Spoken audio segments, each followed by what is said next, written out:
So welcome everybody to our first panel discussion on the topic of human adaptability in the age of Gen AI. And it's a real pleasure to welcome our panelists for this first discussion, Callum Chase, Loretta Bruning, and Mike Vaughan. Welcome to each of you.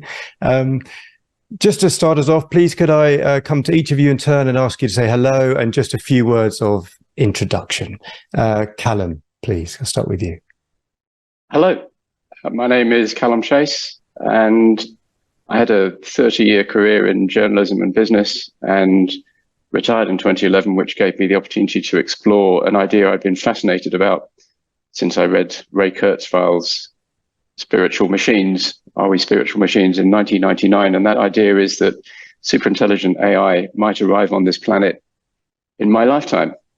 I don't think I've ever heard a more interesting or more compelling idea, and I've been exploring that in books and podcasts and talks and other media ever since.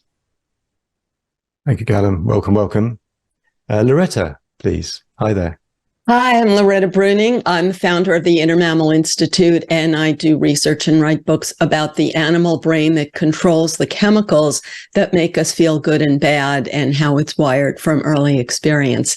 And before that, I had a long career as a professor of management. Welcome, Loretta. Thank you. And last but not least, Mike. Hi there. Hi, Mike Vaughan. So the CEO of the Regis company. It's a simulation company, and we've created a set of tools, AI tools, to make simulations scalable and affordable. And I'm also the chief editor of The Thinking Effect, and it's a site that is dedicated to L&D professionals to help them learn about and use AI tools to advance their careers. Thanks, Mike. Well, welcome everybody. It's a pleasure to speak with you now. For those joining the Curiosity Forum for the first time, remember, if you want to join in the conversation, please use the chat. You can message us, ask us questions, and I'll try and feed those into our panel. But let's get into it. We're talking about human adaptability in the age of Gen AI. Let me pose a question to each of you. Astro Teller, Google X, described how technology is evolving faster than humans can adapt. Callum, let's start with you. Do you think it's inevitable that humans are going to get left behind? Short answer, yes, unless we merge with the machines. Slightly longer answer, I don't think Teller's right yet. We can just about keep up, but technology development is accelerating. This is a phenomenon that's been well noted for decades. We're on an exponential growth path. Our computers are getting twice as powerful every 18 months or so. That's known as Moore's Law. And contrary to popular opinion, it's not stopping or even slowing down. And there's similar exponential rates in various other kinds of technology. And unless it stops, at some point, we're going to create a superintelligence. We're going to create a machine which is smarter than an adult human. It's possible that we might create one which doesn't have any agency or doesn't have any consciousness, but I don't see why that would happen. It seems more likely that it will have both of those things. The consciousness bit is probably the least important. And what happens when we get superintelligence is that we lose control. Just as there's no way that chimpanzees and certainly ants could control humans, we won't be able to control an entity which is millions of times smarter than us. And so I think our best future is that we merge with those machines. So, as I say, short answer, yes, ultimately, unadjusted, unaugmented humans would lose control. Thanks, Callum. Loretta, Callum mentioned us as mammals. So I'm going to come to you next. What do you think? Do you think it's inevitable that we'll get left behind? Well, first, we're very influenced by metaphors. And when you present this as a metaphor of a train moving forward and we risk being left behind, that appeals to our natural mammalian fear of being left behind by the herd. And so I don't agree that we'll be left behind. I don't agree with that metaphor. So I think it's better to think of technology as something that we use to serve our own needs. And we're constantly making choices about whether a particular application serves our need in that moment. And the best way to understand that is to think about how a herd really works in nature.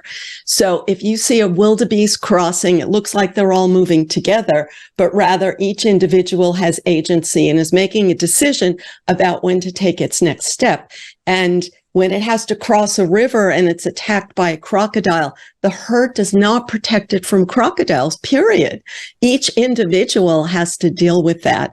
And so I think AI cannot rescue us from this inherent condition of having to face the crocodiles ourselves.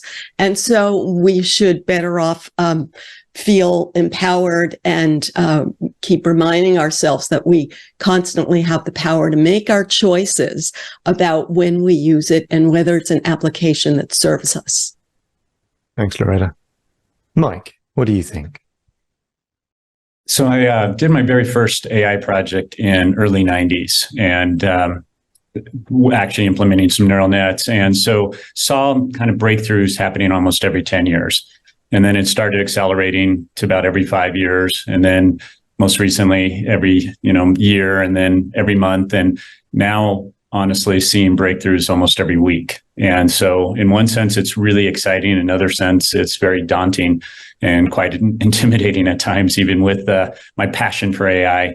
The estimates are around about 8 years to 10 years before we start seeing AGI.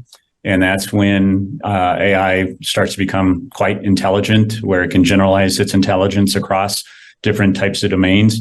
And that, again, is also both exciting and scary, because I think that's when, as Callum was saying, that we're going to have to be really serious about how do we either integrate and leverage the AI or start to really put some boundaries around what people are allowed to do and not do with AI. So I do think it's a great tool that amplifies us right now. And I don't know about the idea of merging with AI, but certainly having it accentuate all the different types of activities and free us up from doing a lot of the mundane stuff is certainly something that I think is very powerful. Thanks, Mike. Callum, let's go back to you. Merging with the AI, tell us more about that. What can we do to adapt as AI becomes part of our daily lives, as Loretta says, I guess, whether we like it or not? Well, you have to be specific about what time frame you're thinking about. AGI, as Mike said, some people think it's going to happen in 8 years. And artificial general intelligence, AGI, is an AI which has all the cognitive abilities of an adult human.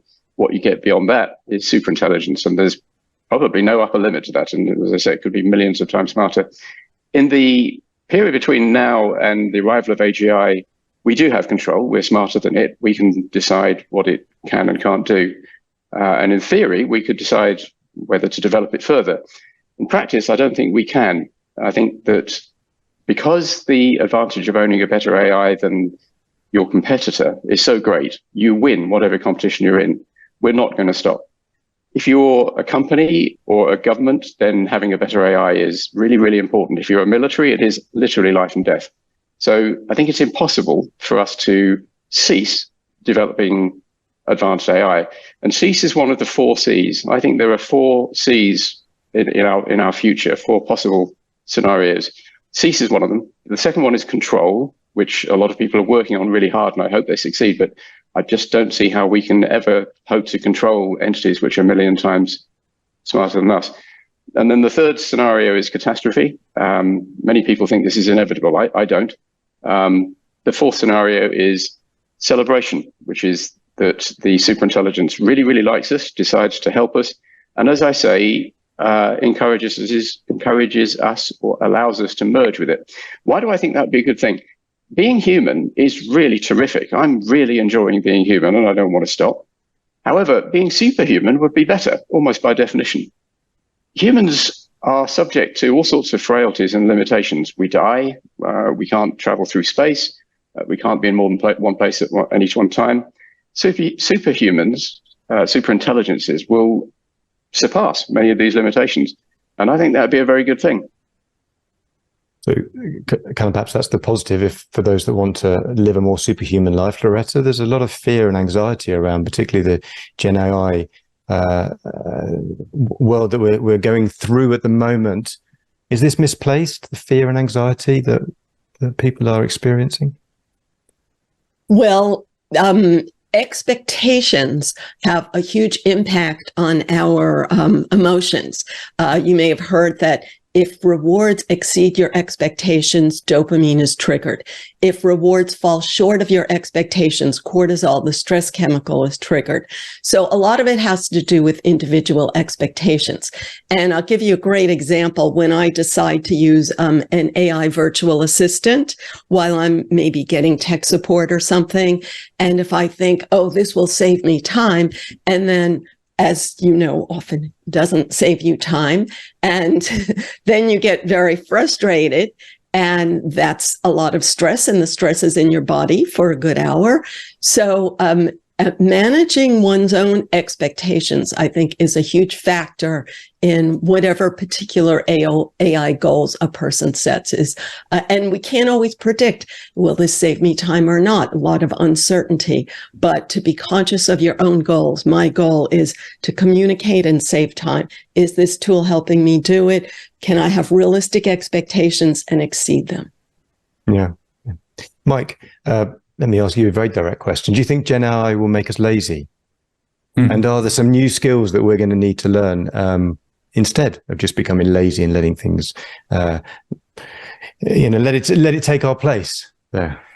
Well, I think for the next 10 years, no, it's not going to make us lazy whatsoever. I think it's going to be tools, and we're already seeing this, that these tools are already helping accelerate, especially in the L&D community. They're helping us accelerate every aspect of asset creation to creating online learning, and freeing us up in many ways to do what I think we love doing, which is creating experiences that all of us really can grow from. And so in many ways, I think it's going to be the best thing that's going to happen in the L&D community, over the next 10 years.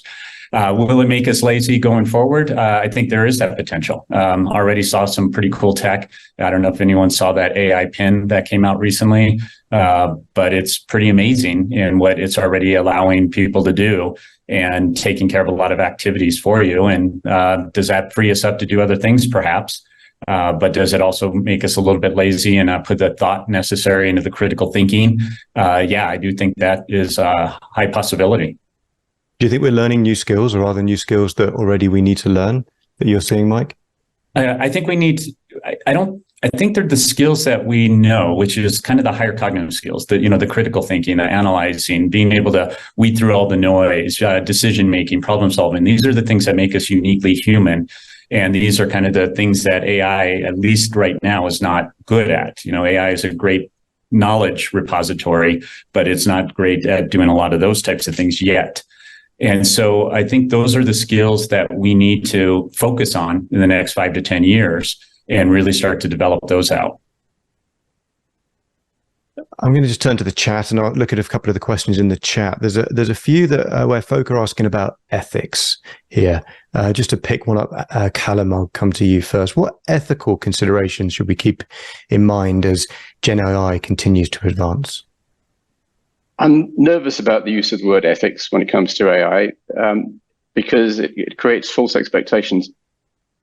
AIs currently are not conscious. They're not ethical agents. They don't have any morality. We do as humans, and the way we use them can be sensible or not sensible. But it's, I think, slightly dangerous to talk about AI ethics. And the other trouble with the word is that if you disagree with somebody about a course of action and you think it's a moral disagreement, then the danger is you think that person's bad, not just wrong, not just making a mistake, they're actually bad. And arguments can get overheated. I prefer the term responsible AI. And I think in the next period, before we get to the singularities, I think there's a bunch of singularities that will come before the technological singularity, which is the creation of superintelligence. I think in this earlier period, before we get to the singularities, there's lots of ways in which AI can be very, very positive, and there's lots of ways in which it can be very damaging. Clearly, it's already starting to be used in mass personalized hacking, and that's a big worry. And an example of that is, I think this isn't happening yet, but fairly soon, we're going to start getting phone calls, which are automated spam calls and appear to be from a member of our family. The voice, the tone, the vocabulary will be virtually indistinguishable from that member of the family. And they will say, help, I'm in a lot of trouble, send a lot of money to this number now. And I think we should all have a safe word or a safe phrase in our families so that we can ask a question which the mass personalized fake cannot answer. So that's just one example. Privacy, bias, transparency. There's a whole bunch of ways in which AI can be misused, clearly. Equally, there's a whole bunch of ways in which AI is already being used to create miracles, frankly. The previous big bang in AI, which came in 2012, which brought deep learning, brought us things like instantaneous translation, maps that tell you how long it's going to take you to do quite a long journey, and which way to go, photo recognition, all sorts of really extraordinary things. And Gen AI is creating a whole new set of miracles, and it's going to dramatically improve healthcare, dramatically improve education. There's lots and lots of ways in which AI is going to improve all of our lives. So yes, what people refer to as AI ethics is important. I prefer the term responsible AI for it. Loretta, do you have a view on the ethical question? I saw you nodding there. Yeah, I was shaking my head at that thing. I think some historical context is interesting. Did you know that Socrates did not know how to write, even though he lived at a time when writing existed? Confucius and Jesus did not know how to write. Everything we know about them was written down by others. And Socrates claimed that learning to write was unethical because it would make it harder for children to learn the skill of memorizing, which was the valued skill at those times. So that's fascinating. And then people, mostly humans, did not know how to read for, all through human history. And then people quickly were motivated to learn to read when the printing press was invented and started printing Bibles in the vernacular language. So people felt like they had the word of God directly and didn't have to rely on gatekeepers. So I think it's these human dramas, like the gatekeepers would have thought that that was very unethical. So everyone is very much formed in their own self-interest, but of course, everyone appeals to ethics cannot acknowledge their self-interest. So ethical arguments are often quite tedious, in my opinion. To move us along, Loretta, you talk about sort of Socrates and how writing is moved on education, and the printing press then moved on education. Mike, how do you think Gen AI is going to influence the way we think about learning in our society? Well, some of the things that we're already seeing, which is the use of even just something as simple as ChatGPT, is that it's already helping people learn to write better.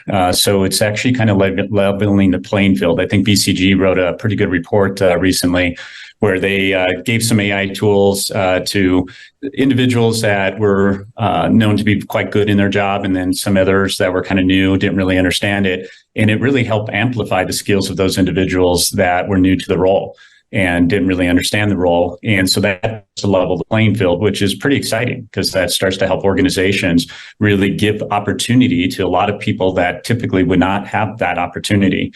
So we're seeing that already. We're also seeing that the tools are allowing people to kind of shift and focus on kind of higher, more difficult types of problems and challenges, especially in the learning community. Instead of focusing on kind of that knowledge level learning, which AI is quite good at, we can now focus on creating experiences that change the hearts and minds of learners.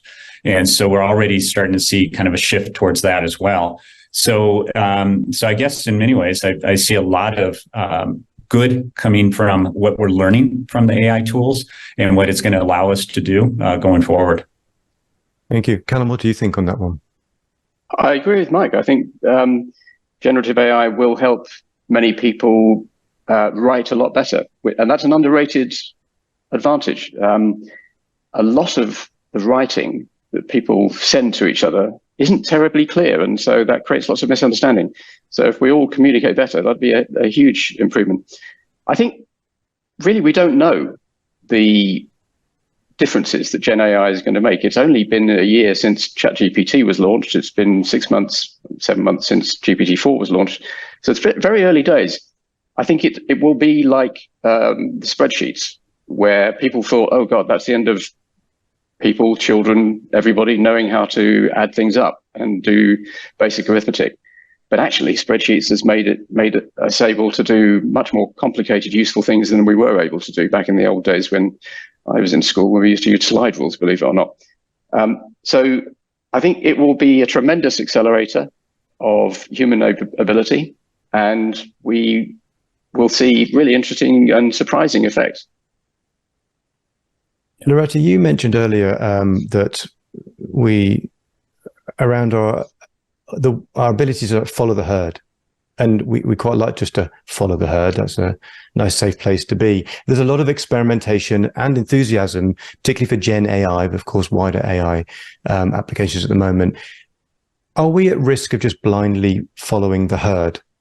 And if so, what should we do about that? I think we're already blindly following the herd in daily life. And so this will just be another thing about it. So the solution is always to become aware of your personal agency.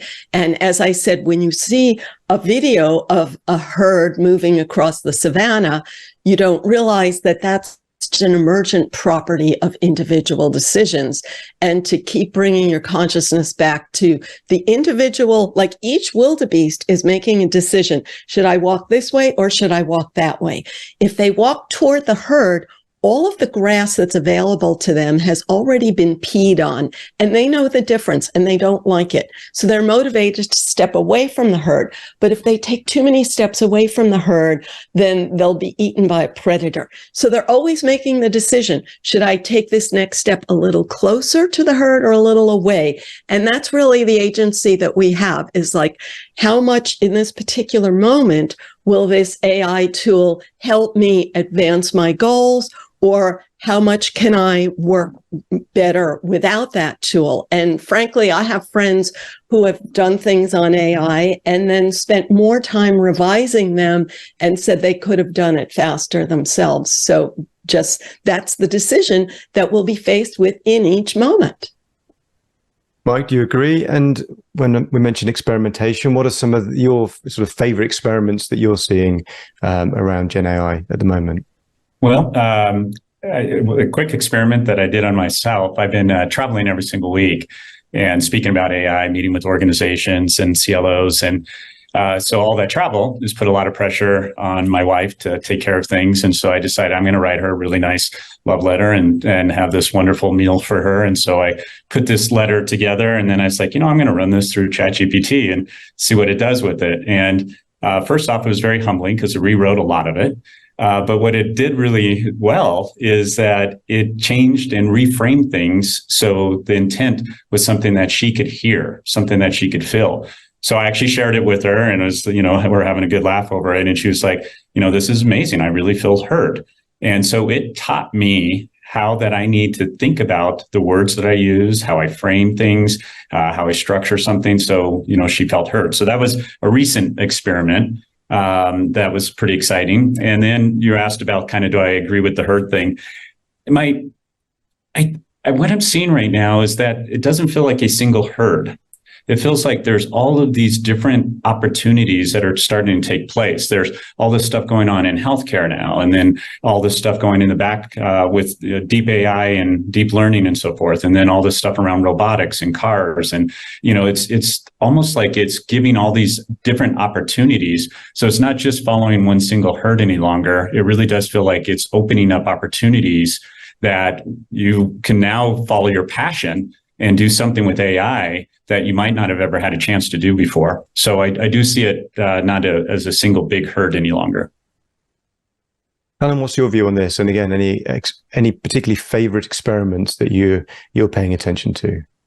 Well, first of all, I want to pay credit to Mike. What an extraordinary brave thing to do, to admit that you had GPT-4 help write a love letter to your wife. I think that's splendid. I would never admit that.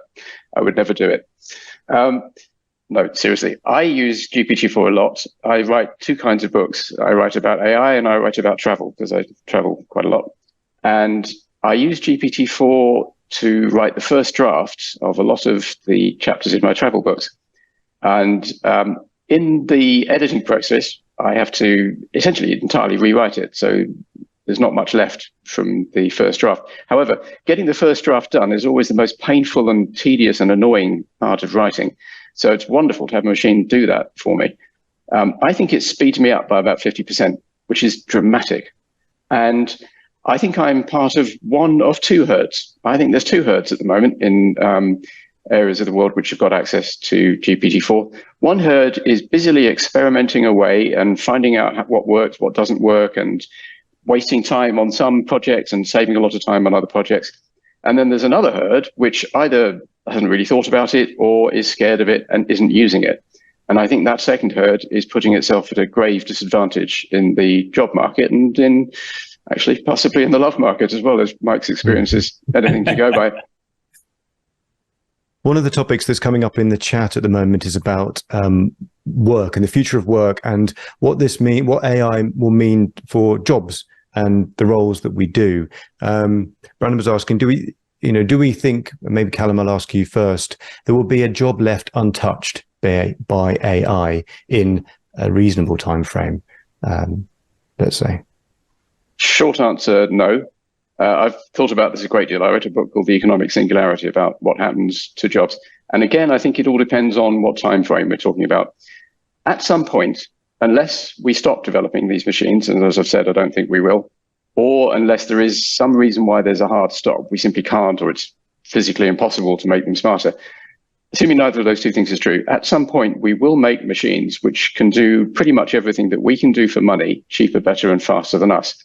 Now, that might happen at the same time as we create superintelligence, or there might be a gap. I suspect there'll be a period between when we make machines which can do everything we can do in the workplace for jobs, for money, and when we create superintelligence. And during that period, we'll have all of the humans with no jobs, which isn't necessarily a problem if we can figure out how to distribute the wealth, which will still be being made because machines will still be doing lots of jobs.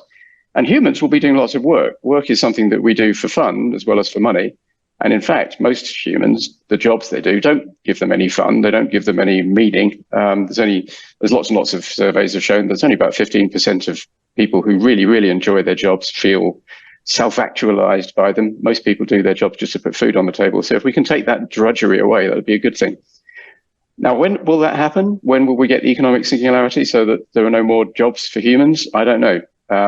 I used to think it was probably 25 years or more. When GPT-4 came along, I thought, oh, it's going to be quicker than that. And some of the people who are, most at the coalface, who are developing these systems, think it's going to be very soon. Sam Altman seems to think that we're going to have superintelligence before the end of the decade. If he's right, that means we all ought to be spending a lot more time thinking about the implications of this than we are. We're really only at the beginning of the conversation. We only just had the Bletchley Park Summit on AI safety last week, and that was the first, or a couple of weeks ago, that was the first time that world politicians had even mentioned the word existential risk. So we're very early stages of the conversation that we need to be having. Thank you, Callum. We're at the early stages of the AI conversation. We're at the closing stages of this first conversation. Loretta, just to turn to you, any final thoughts? What's top of your mind as we close this panel discussion? Well, as a college professor, I've spent a lot of time getting papers from students that don't really say anything. And now in my work life, I get a lot of marketing pitches that don't say anything. So if everyone can write this drivel faster, it's not a step forward to me. It's not a step back. So I think we have to keep in mind our real goal is to communicate meaning, and our effectiveness depends on communicating meaning. And the other quickly, when calculators were invented and students didn't have to learn math, they said because the calculator would do it. But many of us have been at a checkout in a store and been with a store clerk who can't do simple arithmetic. So I think that's really good model to keep in mind. Imagine a person going through life that can't do simple arithmetic because they were told that a machine would do it for them. I always say you can't bake cookies because if you can't have 3/4 of a cup of an ingredient, then that was my bar for math. Thanks, Loretta. Mike, your closing thoughts, please. Yeah, I've been in the L&D community for 25 years, and I really believe that this is the greatest opportunity L&D professionals have in leveraging these tools. And unfortunately, what I'm seeing in most organizations is very few people are even trying the tools. Now, there's good reason. A lot of organizations are very nervous and anxious, but there is an opportunity to start to play with a lot of these tools even outside of the organization. And I'm seeing people not making the time to do so. And I don't believe that it's going to take L&D jobs. I think it's going to rewrite the jobs and change the descriptions of what people focus on. So my encouragement to people would be, embrace these tools, start to use them. They're going to help you get faster, better, cheaper, quite frankly. I know that sounds cliche, but it's very real. And it's also going to help you move in your career. And it's going to, shift you from being someone that's just a knowledge, producing content knowledge, to someone who can really create experiences that really engage the hearts and minds of learners. Thanks, Mike. I'd like to take a moment to thank each of you for participating in a great conversation. Callum, Loretta, Mike, thank you very much. Thanks, Joel, for scribing and drawing this one. And thanks, everyone, for participating in the chat. See, a lot of conversation and even broader topics than I think we can cover in half an hour. So keep it up, and our panelists, I think, will join you in that. But thank you once again. Brilliant first conversation. And Garrick, I'll hand over to you. Thank you.